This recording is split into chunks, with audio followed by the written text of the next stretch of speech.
Okay, so founder and CEO of Against Malaria Foundation. So I'm gonna stop talking and I'm gonna let Rob have the floor. He's gonna give you basically a little overview of Against Malaria Foundation and kind of just talk a little bit. If you guys have questions, feel free to ask and we'll go from there.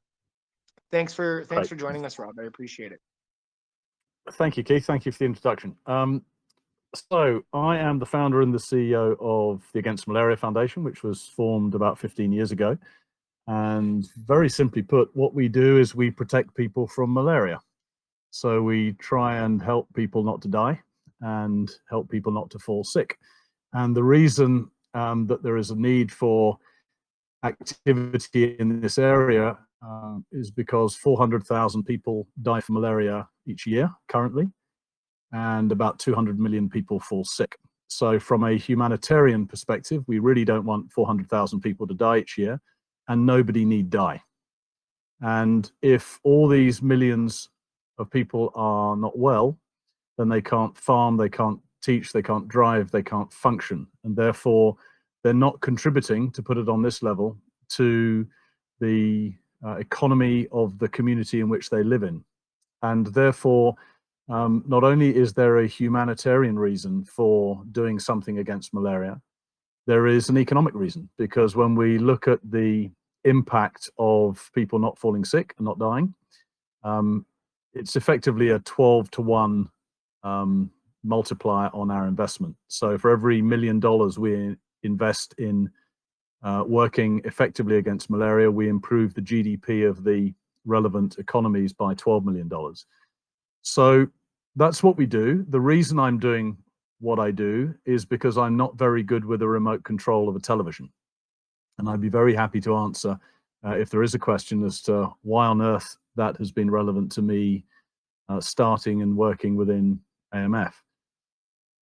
We are, as a group, quite cynical when it comes to charity. In fact, if I thought I was cynical about charity, boy, am I cynical 15 years on. And that's because what I've seen in international aid, and I guess it has been highly influential in how we work as an organization. I want to make sure that when we take donations from people, or people give donations, I should say, we use that money extremely effectively. And that means, at a very simple level, if we take, or when we take every $2 and buy a net, we want that net to end up over somebody's head and bed. We do not want it to be stolen and moved elsewhere, such that a community does not get the nets that were destined for it. And if those nets don't arrive, nobody else is going to turn up to replace those nets, and therefore you have unprotected, exposed people. And I'll come on to the accountability, if you like, or the data that sits at the heart of what we do, because it became very obvious very early on when I set up AMF that household level data was going to be the key to our operational activities. And if we didn't secure that data so that we really knew what was going on with the nets that we funded, distributed by partners, then we would not be in a position to be accountable and know that the money that was donated to AMF was used wisely. And perhaps I can just give an example of a recent distribution so you get a flavor of what it is we actually do. We recently distributed 4.8 million nets in Guinea, which is a country in the west of Africa. And those nets would have protected, or do now protect, about 7.5 million people. Roughly 2 people sleep under each net. In fact, at scale, the number in a community is about 1.8, whether it's mum and dad or mum and baby or 3 small children or just grandma. On average, it's 1.8 people per net. Now, those 4.8 million nets ended up in roughly 1.3, 1.4 million households. And when we agreed to fund those nets for Guinea, we put an agreement in place with the Ministry of Health in Guinea. In fact, it's a 38-page agreement, and it focuses on data. It focuses on information being shared with us as a requirement of us funding at roughly $2 a net, $9.5, $9.6 million worth of nets. And The process involved a strong collaboration between us, the Ministry of Health, and other partners. You have to involve the Ministry of Health for obvious reasons. This is a significant, if not the most significant, health issue in the countries we're working in. Typically, about 35 of them are malarious, very bad malarious countries in sub-Saharan Africa. In getting nets out in the millions, individual households, you can imagine that it involves thousands and sometimes tens of thousands of people involved in that logistics operation. Typically, they are from individual health centers spread across a country. So if you had a health center with 20 people, you might have 5 or 10 of those people involved in going to individual households and establishing exactly how many nets were needed in each household, because it would be grossly inefficient for us to just decide, or for anybody to decide, that why don't we just give 2 nets per household, because some will need 1, some will need 4, some will need 5, depending on how many people live in that household. So in Guinea, the work that went on involved visiting 1.4 million households and understanding exactly how many nets they needed, because that information is really at the heart of carrying out a highly effective, highly accurate distribution of nets, or at least it's the starting point, having really accurate data. Now, in Guinea's case, it was the last country in which we collected that household data, or the government health workers, some 7,000 or 8,000 of them, I think, in total, gathered household level information on paper. Households were visited, a number, probably about 40 or 50 pieces of information at each household were gathered. The name of the household head, how many people were in the household, their names, their gender, their age, how many sleeping spaces. And all of that information was gathered across the country and were brought back to a data entry center in the capital of Guinea, Conakry. And we as an organization funded, and it cost us about $250,000, we funded the putting in a database, in fact, AMF's database, 1.3 million households worth of records. And I think that amounted to something like 60 or 70 million pieces of information. Now that is critical work, because if you leave information at the household level and at the village level on paper, spread across a country, you really have no idea whether or not the numbers that are reported up the chain are accurate. Somebody might put down that their local area, I'm afraid, needs 5,000 nets as a summary number, when actually they need 3,000. And unless somebody goes and looks at the individual household records to work out what is the total, is it 3,000 or 5,000, in many cases you'll never know.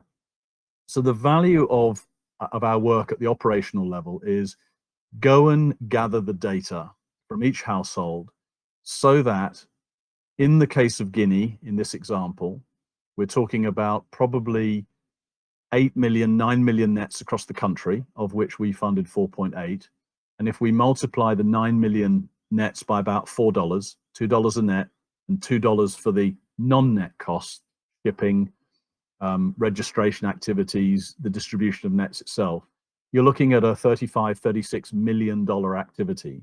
And therefore, if an additional $250,000 spent by us, funded by us, is brought to bear, it's a relatively small amount of money to ensure a really accurate distribution, and not tens of thousands or even hundreds of thousands of nets go missing.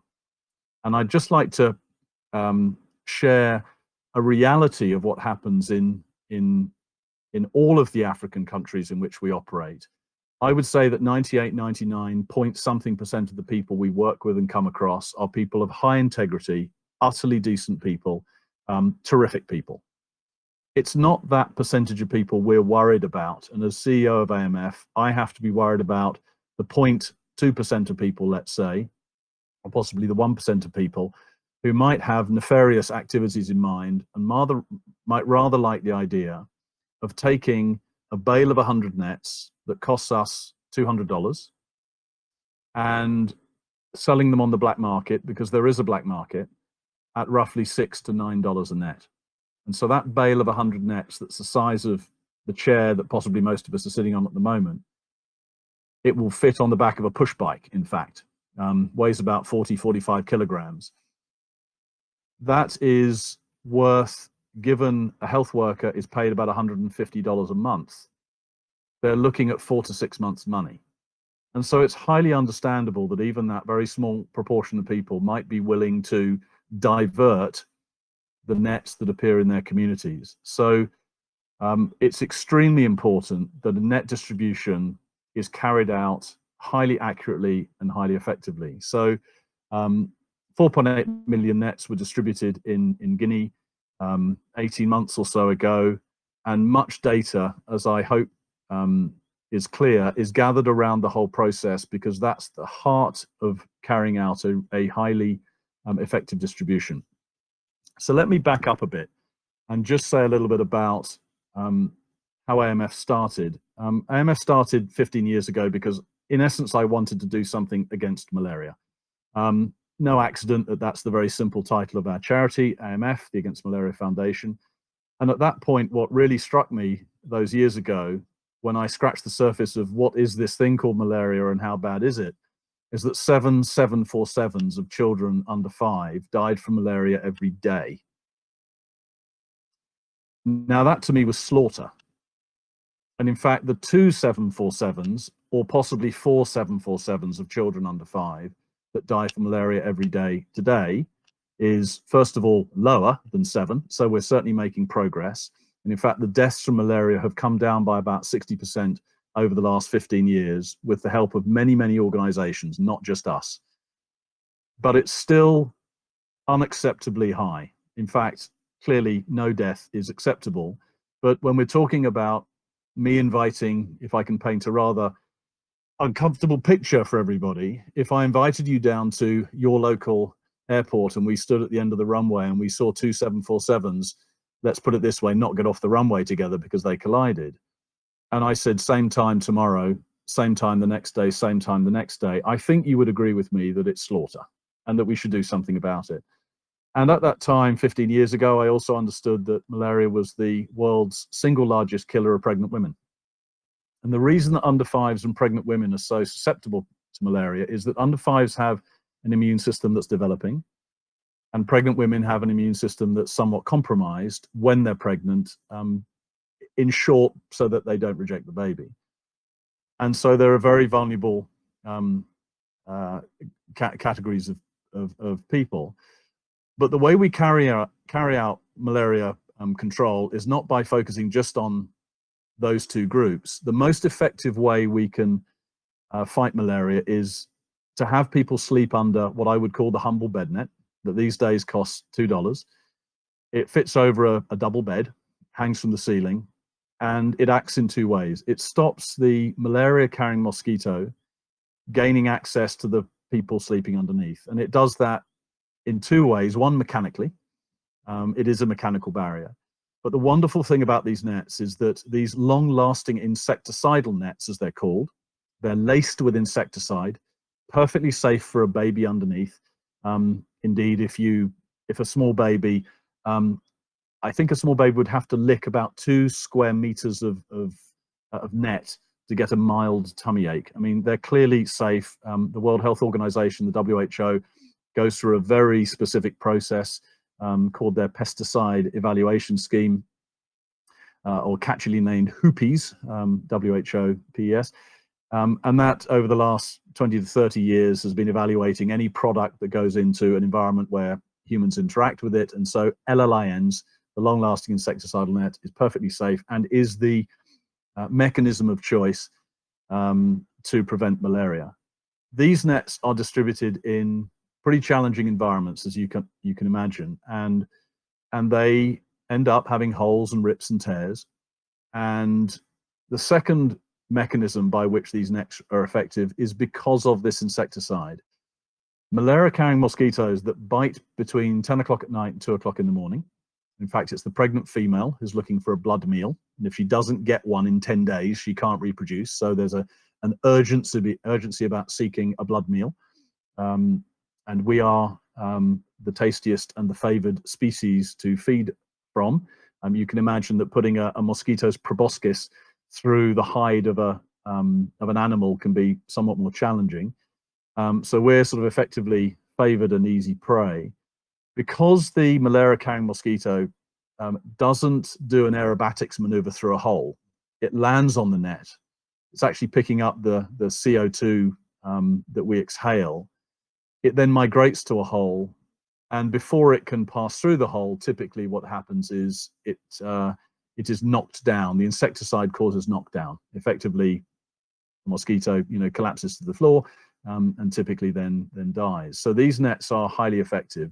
And if I take you to a village in which we have 500 people sleeping under something like 250, 280 nets, you've effectively got in a village that is plagued by malaria 250 killing machines, because these nets will kill the malaria-carrying mosquitoes. And what can happen is over a relatively short space of time, over a period of months, you can remove the malaria-carrying mosquito population. So you can get to the point where a village does not have malaria anymore. And in fact, one of the most moving emails I had was from a man called Mohammed, who lived in a village in the West Nile region of Uganda. And we had funded a number of about 50,000 nets a number of years ago to be distributed in that area, protecting very many villages. And it so happened that I was talking to somebody from the Red Cross in the local health center and talking about the operational plans for the months ahead. And Mohammed happened to be in the office, and I was introduced to him, and we spoke for a short while, and I explained what our organization was funding. And he was a very pleasant man, and we had a conversation for about 5 minutes. And then about 6 months later, I had an email that was sent to me, and it was because Mohammed walked 6 miles from his village to the Red Cross office, and he asked one of the people there to take a message if he dictated it, and he did. And I received that message shortly thereafter, and it said, "Dear Rob, malaria doesn't exist in my village anymore, Mohammed." And that was because every sleeping space had been covered, and in the first 6 weeks, they went from 300 or the first 8 weeks, I should say, in 2 months, they went from 397 cases of malaria in the month before we distributed nets down to 7.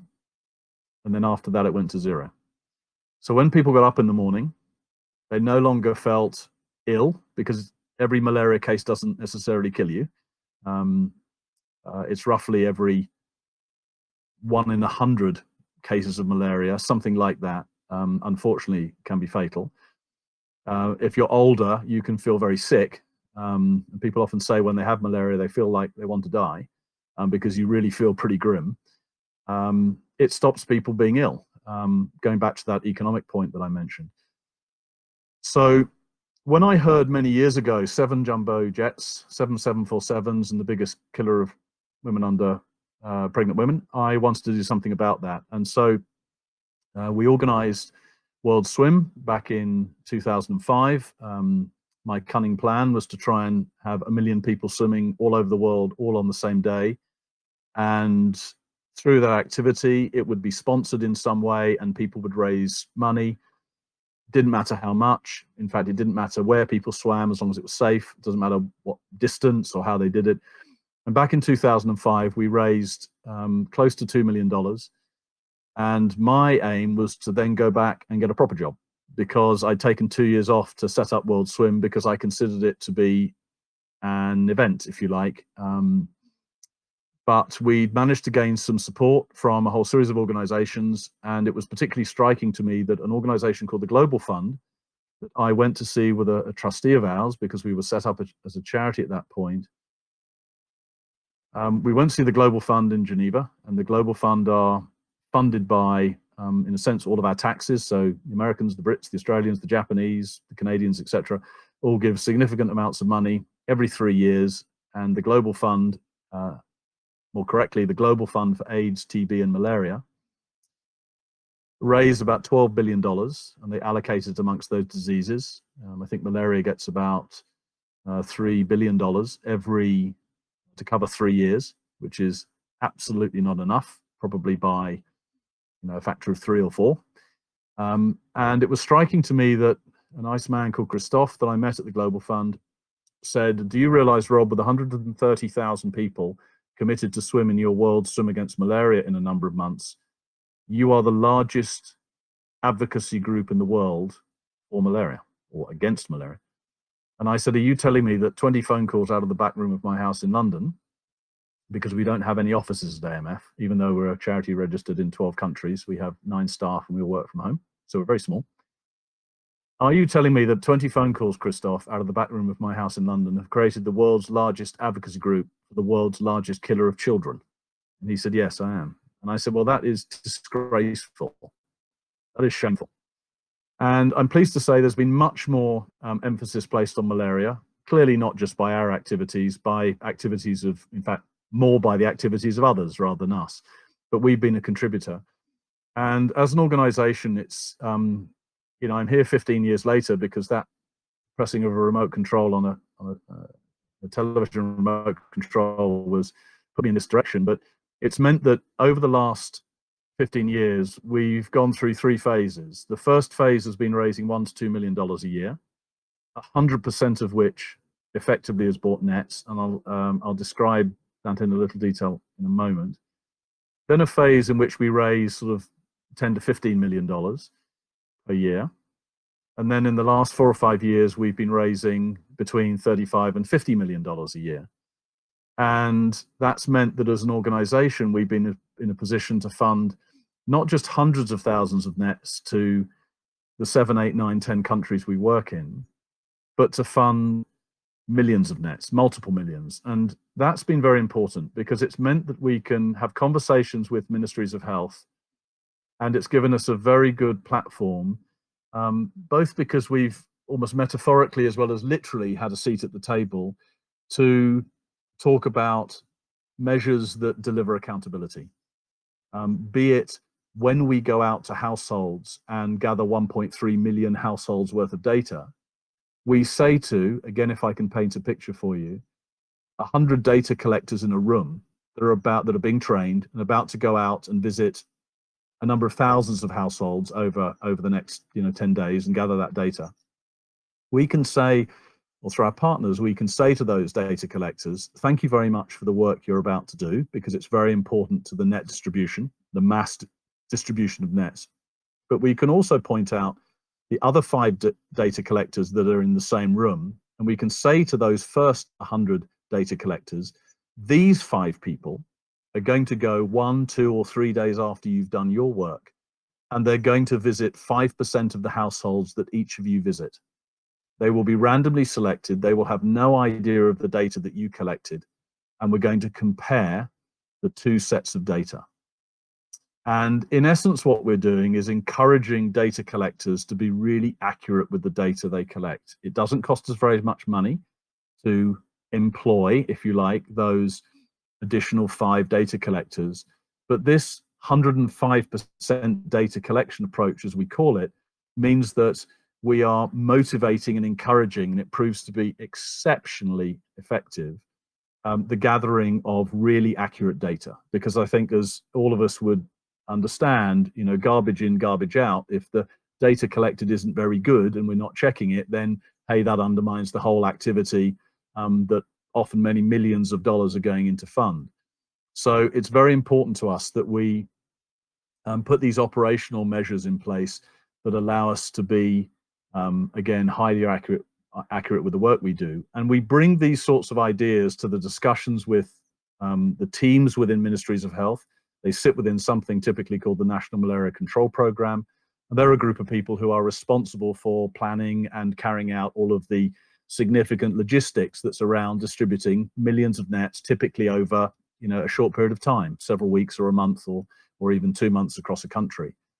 And we play a meaningful role in improving that accountability because data sits at the heart of it.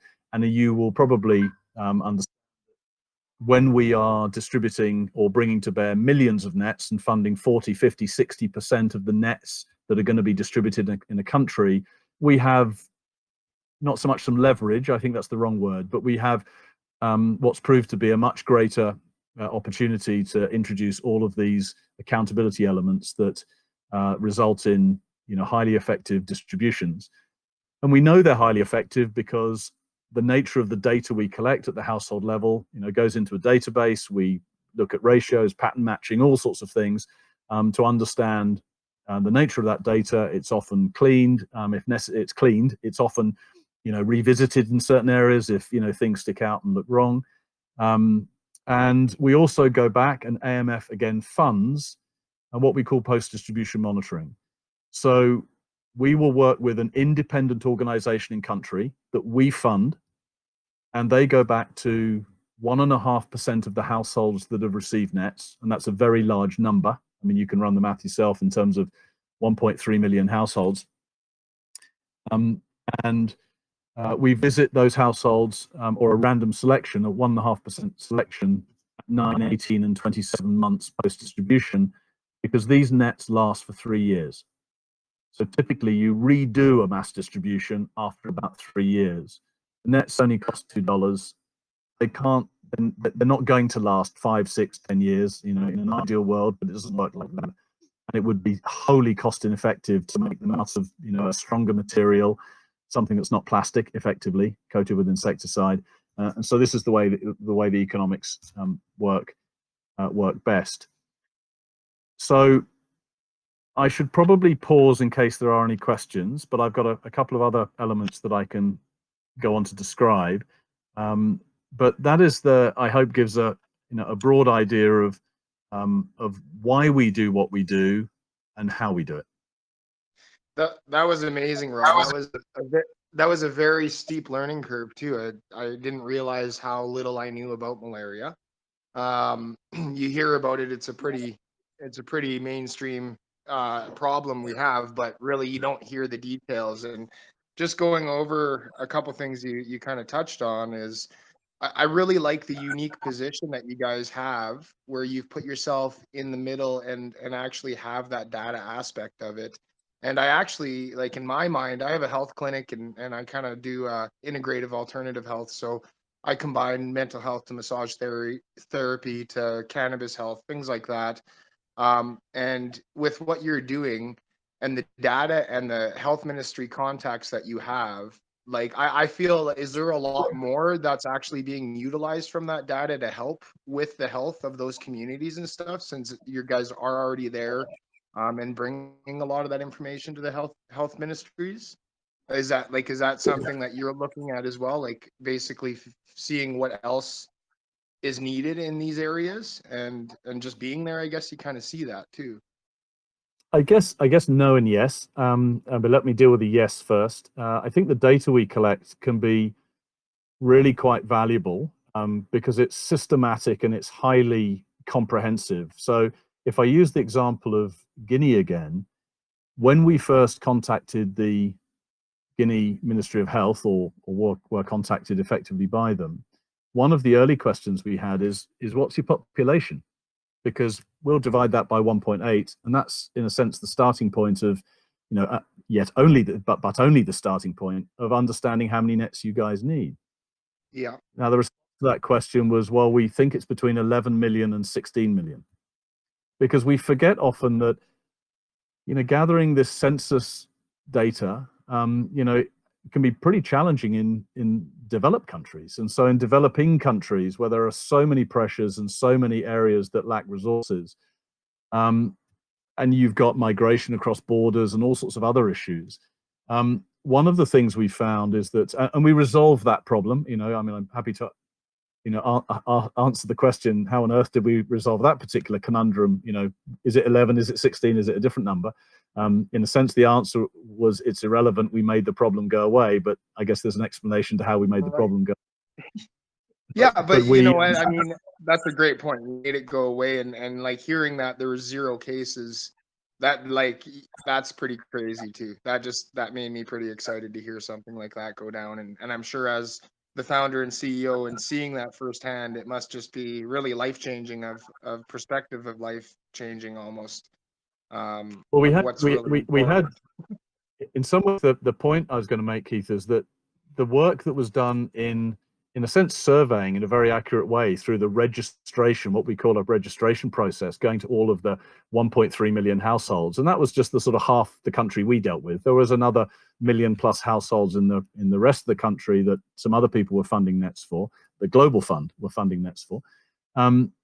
That gave the government much more accurate population information. And that's been really helpful across a series of health interventions, because rather than wondering, how many people do we need to prepare for a vaccination campaign or an under fives campaign that targets, a particular disease. So the work the yes, no answer to your earlier question was, yes, some of the work we've done has provided data and information, and in some ways systems and approaches that have been adopted elsewhere. But as an organization, AMF remains very focused. There is a significant need for funding to buy nets to protect people when they sleep at night, and that's all we do. We haven't migrated or had any mission creep, if you like, into other interventions at the community level, because actually when it comes down to it, the no part of my answer is that these interventions are often quite complicated, involving a lot of logistics, and if you mix them up, wow, you've got a hell of a logistics problem or challenge to solve. So we think we're contributing in other ways, beyond just distributing nets and beyond just really driving accountability into the work that's done in some really challenging countries. It can be really challenging, but we found that the focusing on data at the household level can make many issues just go away.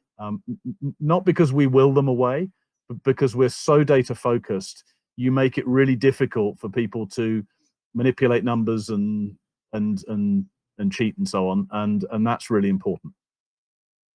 And that's probably one of the biggest problems I've seen with a lot of charities or foundations that are getting a bad rap even right now. There's a lot of big ones, but there's a lot of small and disingenuous charities out there. When you actually dig into them, the money's not going, the actual time's not going. It's just going in someone's pocket. And so I love to see this kind of thing. I also like that, and I don't know, you can correct me if I'm wrong, but from what I understand, if you're hiring locals and stuff to do that, or local foundations or companies to work with you to do that on the ground level, you're basically also getting a lot of people work, really, and communication and societal benefits, just even having those conversations, people knowing people care about them and want to hear how they can help with this, and seeing those changes. Like I'm glad I had this chat like I heard this chat, and I'm glad that like you're a great speaker and a great explainer of what you guys are doing and what you've accomplished. And I definitely, I'm excited quite a bit more even once hearing this, what you guys do. And it's not, it's 15 years. Like what got you personally, what was your personal catalyst that got you interested in malaria, Rob? Well, I guess this comes back to my inability to use a remote control of a television. And I was trying to turn off the BBC News in the UK back in 2004, 2004, 2003 maybe. And I managed to switch channels. And I saw an image of a melted child, effectively, on a screen in front of me. And I was about to watch, as I did, a 1-hour program about a little girl who had suffered 90% burns in a house fire. And the reason that the only piece of skin left on her body was because she had a wet nappy, a wet diaper on, because it was wet. And the television program was, and this, for the moment, is nothing to do with malaria, but it told the story of a little girl called Terry who suffered so badly, and over a period of 3 years had had 16, 17 operations, and effectively was in an artificial skin, grafted skin bodysuit. And I think, enough of the image presented from me, but you can imagine this was extremely emotional to watch. And I'm not ashamed to say that I was streaming for an hour watching this.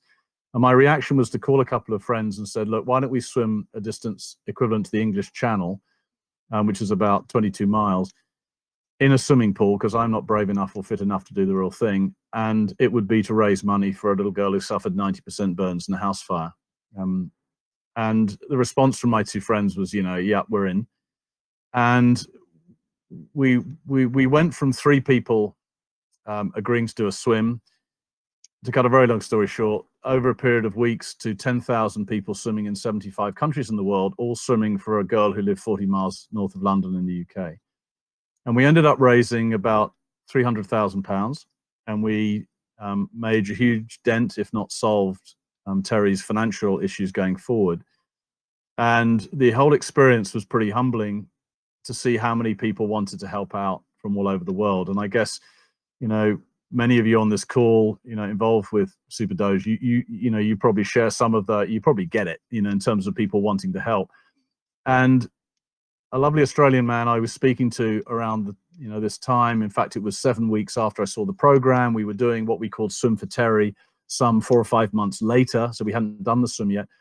But this nice man called Walter said to me, Rob, what are we doing next year? And I have to admit, there was an element of just sort of wanting to end the call because I had no idea how to answer that question. And I did say, well, why don't we try and get 1 million people to swim next year, you know, all around the world, to do something for a, you know, important cause. And he said, I remember his response, which was terrific. That means we only need 999,998 more people because I'm in. And I went away and I thought about that and thought, you know, we've gone from 3 people to 10,000 people, you know, in this swim for Terry. And, you know, could we get 1 million people to swim? And I'm not going to answer that, you know, sort of in detail here, just in the interest of time. But I ended up, you know, calling 20 organizations and managed to put 100,000 people in place. And what came before that particular set of 20 phone calls that took me probably about half an hour in total. So it wasn't a great investment in time, but I just said, you know, would you, you know, generate 5,000 people for me, or for us, so that we could do something against malaria. Why malaria? Why the jump from Terry to malaria? Because the thinking was, well, if we're going to get 1 million people to swim, what are we going to do it for? What are we all going to, you know, get in the water for and raise money for?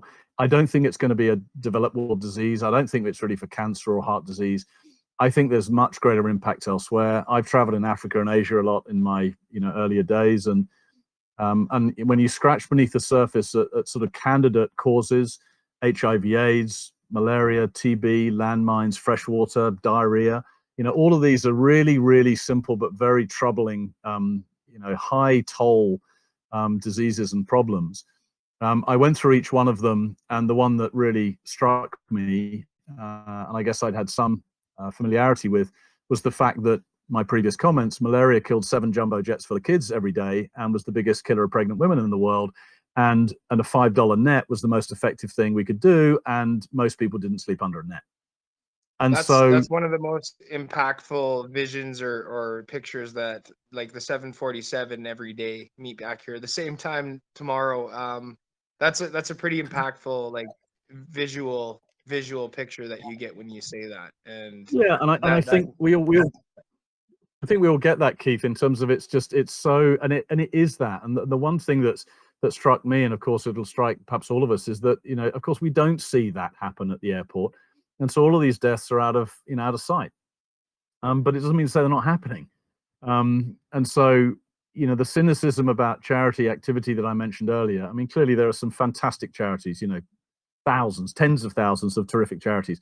But what I talk to when I mean, you know, what I mean when I say cynicism is I guess what I mean is I'm really very passionate and have always been, you know, diminished not at all in 15 years, that the money that's entrusted to us actually, you know, does what, you know, we say it's going to do. And so the way we operate as an organization is that, you know, our central costs are covered. You know, there are 6.5 salaries that we effectively pay within AMF, and they are already covered. Our overhead cost is 0.6% of revenue, or it was last year. Our average over 5 years is 0.8%, I think. All of this, by the way, is on the AMF website, particularly under the transparency section. You'll see a financial information where we publish our accounts and our numbers in real time for a variety of reasons, because we can. And so what that means is that we can, you know, say to the public, 100% of the money you give us buys nets, not a cent comes off the top. And the reason for that, by the way, because I mentioned, you know, funding data entry centers and so on in Guinea, is that those non-net costs, that we have and the post-distribution monitoring costs, they are covered by a very small group of people who give quite significant amounts of money. I mean, the millions of dollars. So that's, again, already covered. So any money that comes in from the public, or more correctly, I should say, any money that comes in from the public, unless we've prior agreed that the money coming to us will fund post-distribution monitoring, etc. So anybody who gives us money, 100% buys nets at the world's lowest price, by the way. And in effect, every $2 buys a net. I mean, here are the numbers. Every $2 buys a net, protects 2 people. Every $500 protects a village, effectively. Every $3,000 or $4,000, depending on which numbers you want to look at. I'm not going to quibble over such low numbers, but every $3,000 to $4,000 effectively translates into 1 life saved, 500 to 1,000 cases of malaria averted, and given the $3,000 number, $36,000 of improvement in GDP in that particular area. So that's the impact of what we do. And without going into too much detail, for those interested, there's lots of numbers on our website because we're big on numbers that list all the distributions we do. What's also very important to me when I think about donors is, and it comes back to this cynicism, accountability, transparency. I don't know which word is the best one to use here, but we take every single donation we receive and we link it, we allocate it to a specific net distribution.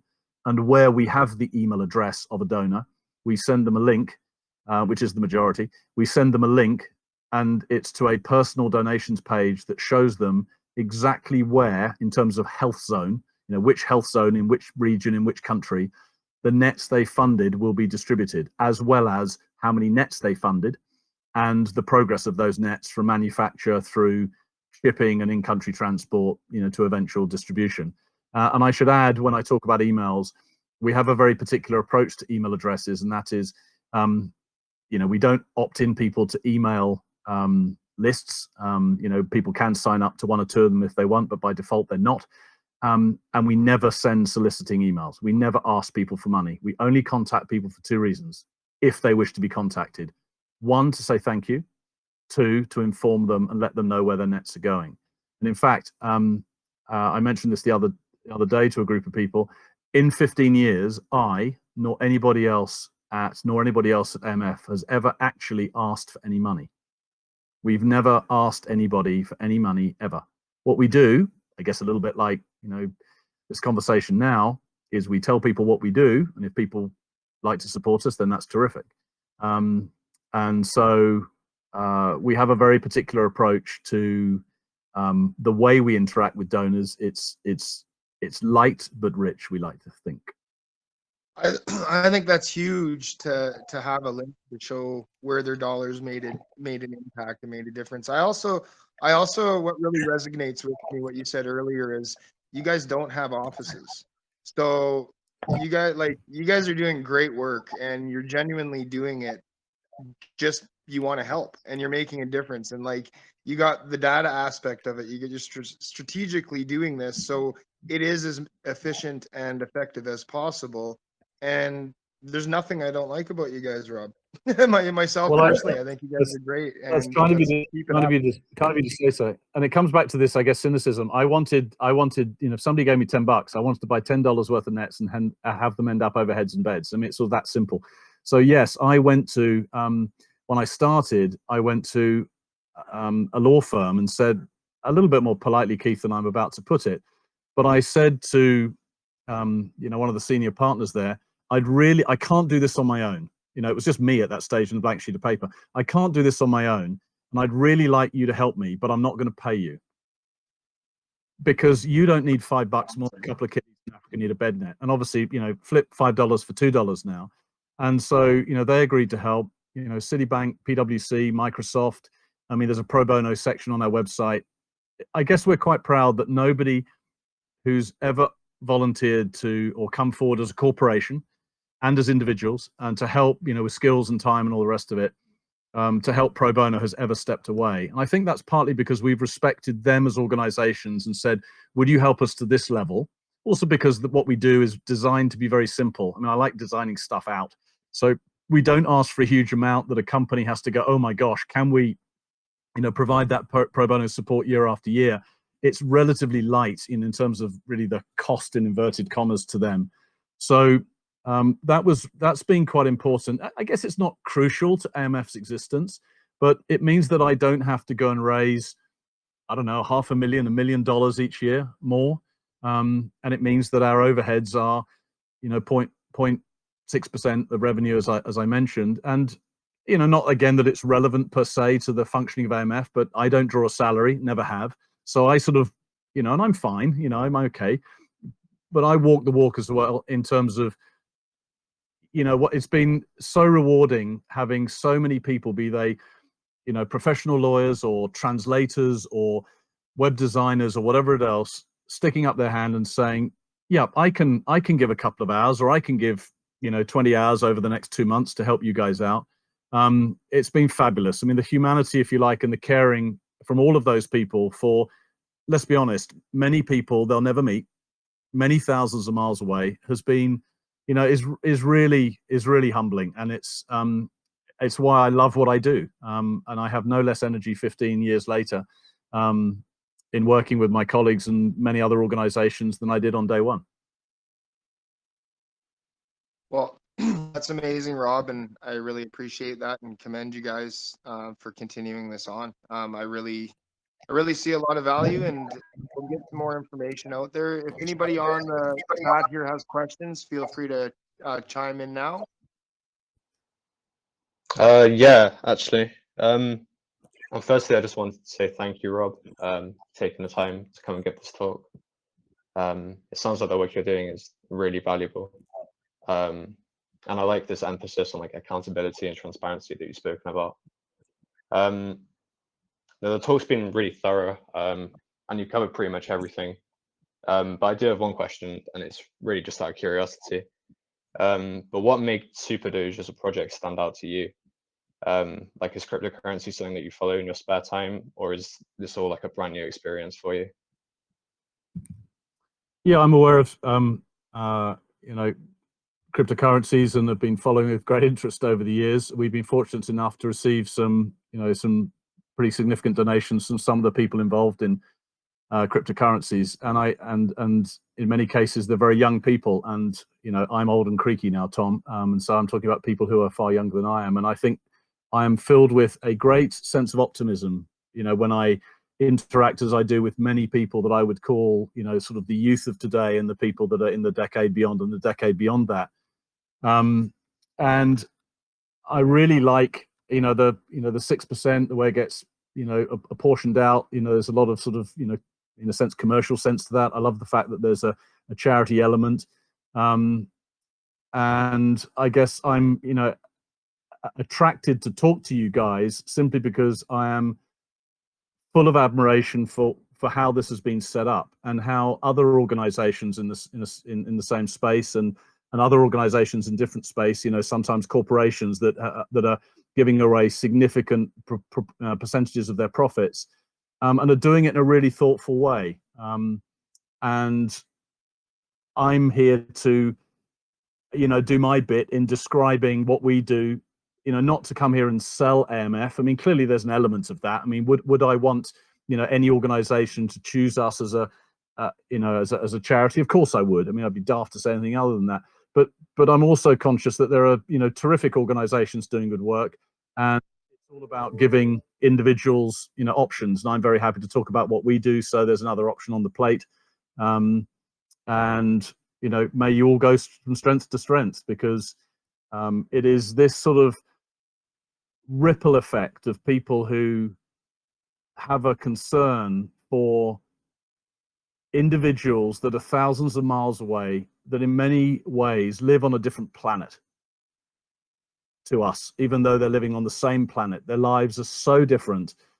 And I just think there are so many reasons why, if we can bring opportunities like this to people's attention in the way that you are doing, and you've sort of, you're catalyzing this as an organization, it's another pebble in the pond, and somebody else is going to hear what SuperDoge does and says, well, why aren't we doing some of that? So all of this sort of work is to be, supported and encouraged. And I guess that's why I'm talking to you today. Yeah, that answers it really well. Thank you, Rob. Well, thanks a lot, Rob, and I will be uploading and editing this here soon. If anybody does have more questions, feel free to ask quick. We're going to be going into the next AMA in the next 5 minutes with child enrichment. But definitely, Rob's now a part of the community, so I'm sure if you post something in the main chat, if you have questions or anything like that, or want to just continue communication, if something comes up in the next few days you think of you didn't on the meeting, feel free to just throw it in the chat. If you don't get an answer, just tag me too, and I can also forward that off to Rob, as I'm sure he is pretty busy and he probably won't be on Telegram all day every day. Great. Thanks for the opportunity. Not a problem, Rob. Have a good day, guys.